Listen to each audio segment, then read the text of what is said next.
Santo Antônio, rogai por nós. Olá, irmão e irmã, paz esteja contigo. Vamos nessa. Vamos fazer uma grande viagem, viajar pela Idade Média, pelas Cruzadas, Santo Antônio, São Francisco, tantos santos da igreja e de maneira especial com Santo Antônio.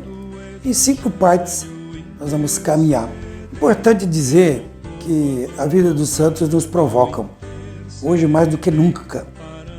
Esses tempos que somos chamados à santidade, devemos deixar-nos provocar pela vida dos santos. 3 pontos importantes, quero começar destacando. Estudar a vida dos santos, olhando a vida dos santos, nós devemos dar glória a Deus, que tanto fez e faz na vida de tantos homens e mulheres. Segundo, aprender como esses santos, homens e mulheres, seguiram Jesus mais de perto. O que nós podemos aprender com o seguimento de Jesus, com a vida dos santos e santas? E depois, pedimos a sua intercessão. Nós fazemos geralmente o contrário. Pedimos, às vezes nem sabemos direito a vida dos santos e não damos glória a Deus. Então vamos aprender a fazer corretamente. Também às vezes a vida dos santos, principalmente o começo do cristianismo, existiam assim, muitas coisas, muitas lendas, exageros, que era para exaltar, dizendo que os santos eram quase que anjos, e acabou até estragando, como às vezes nós fazemos, quando alguém que morre nós acabamos exagerando, e também isso existe na vida dos santos. Nós vamos ficar com aquilo que é mais plausível, mais tocável, aquilo que tem muita lenda por trás, a gente prefere não destacar muito, certo? Santo Antônio tem muita história, não precisamos nem daquilo que é duvidoso. Muito bem. Outro ponto importante é que a verdade, nossa primeira parte nós vamos ver a infância e a adolescência de Santo Antônio, já nós vamos chegar no nome dele. Não se tem muita coisa escrita, porque ele vivia, tinha sua vida cotidiana com a sua família, para os seus contemporâneos, então não se tem muitos escritos sobre isso, mesmo as legendas que são escritas primeiro sobre a vida de Santo Antônio, tem pouca coisa sobre a infância e a adolescência dele. Nós vamos destacar aquilo que nós podemos tocar mais, que é mais plausível, tocável e constatável. Muito bem, então começando já pela data do seu nascimento, há uma certa controvérsia aí. De 1189 até 1195. Então, 1190, 1195 é a data, mas talvez o mais convencionado é 1195. Vamos ficar com essa data? Para não confundirmos. Nasceu em Lisboa, uma família religiosa, uma família nobre, rica e religiosa. Isso é muito importante. Lá nasceu Fernando de Bulhões, depois que Antônio morava em frente à catedral. Olha só, cruzava a rua, chegava na igreja. Hoje a casa onde vivia Santo Antônio foi transformada em basílica. Seus pais, Martim de Bulhões e Teresa Taveira, era o segundo filho do casal, que tiveram 2 filhos e 2 filhas. Então ali naquele lar cristão, bem formado, em frente tinha igreja, participava sempre com a sua família. Então desde cedo ele aprendeu a ler, a escrever ali na escola da catedral.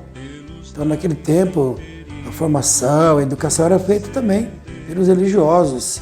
E como o Fernando tinha condições, os pais tinham posses, então podia dar uma boa formação para eles naquela escola catedralícia, com os cônegos. Ali ele aprendeu o catecismo, ali ele foi caminhando, foi alfabetizado. Importante dizer que desde a sua alfabetização, as aulas eram dadas em latim. Importante. Isso vai ser um detalhe muito importante quando ele fizer uma pregação em Forli. Grave bem isso. Então ele, formado desde que ele foi alfabetizado, aprendeu o latim, então ele dominava o latim, a língua latina. Por isso que ele escreveu também depois todos os seus sermões, muitos, em latim. A riqueza dos sermões de Santo Antônio. Então ele teve uma ótima formação religiosa e cultural. As ciências da época, antropologia, biologia, medicina, o que tinha na época, matemática, as exatas. Fernando foi bem formado. Além de ele ter essa escola de qualidade religiosa, que já ia formando para o censo religioso, ele tinha uma excelente memória. E destacou-se desde cedo nos estudos. Olha só por que tudo isso vai depois repercutir nos seus escritos, nas suas pregações, e ele que é doutor da igreja. Então, era capacitado, menino que tinha bem formado, esse inteligente, da sua memória, inteligência, e recebeu uma excelente formação. Muito bem. Então isso poderia levar sempre para o religioso mais. Mas também, como eles eram de posse, ele tinha contato com a nobreza, com festas, com todas as facilidades do mundo. E isso também foi uma tentação na vida de Fernando, sem dúvida. As festas, o mundo, as amizades, os amigos, as amigas, ele era puxado também para o mundo. E ao mesmo tempo ele lá na escola, ele estudava e ele era muito dedicado. O pai da nobreza queria que ele fosse cavaleiro. Na época das cruzadas, como cavaleiro ele teria uma carreira militar, fama, dinheiro. Apesar que a família já tinha dinheiro. Então o pai o formou para que ele fosse um grande. Sonho de grandeza do pai, mais para o filho. Então o pai estava preparando ele para ser um cavaleiro, ir para as cruzadas, receber fama, destaque, quem sabe até carreira na vida religiosa, mas sempre pensando fama, nesse sentido. E Fernando, entretanto, todavia, sempre teve aquela piedade. Sentia, claro, os apelos do mundo, mas ele sentiu um chamado muito grande a Deus. Aí tem algumas histórias, que ele estava na catedral rezando, o demônio apareceu, ele riscou o sinal da cruz, tem muitas histórias aí sobre isso. Histórias que ele, certa vez, também ficou lá cuidando do sítio para que os pássaros não atacassem a plantação, e ele prende os pássaros no paiol e os pássaros não saem e não comem as plantas. As verdades estavam do lado, ao mesmo tempo ele sentia ser chamado a uma vida mais interior. Ele sentia que aquelas futilidades do mundo traziam um vazio. E as coisas em Deus tinham mais substância. Então fazia melhor para ele. Então ele foi aos poucos descobrindo isso. Fernando era no tempo das cruzadas, como eu disse. O pai queria que ele fosse um cruzado da palavra. Queria que ele fosse um cruzado das armas. Mas ele, no seu coração, foi formando diferente. Era outro cruzado que ele queria. Cruzado da palavra, arauto da paz e do convencimento. Depois nós vamos ver ele lutando contra os hereges, ou batalhando contra os hereges. Fernando não se sentia bem com a fortuna individual, orgulho, vaidade, e ele sentia que isso não o preenchia. Depois ele vai escrever: onde a riqueza é abundante, esconde-se a lepra da luxúria. Se não resistimos à luxúria, morre tudo o que parece bom. Com ela vem a arrogância, a soberba, que é o princípio de todos os pecados.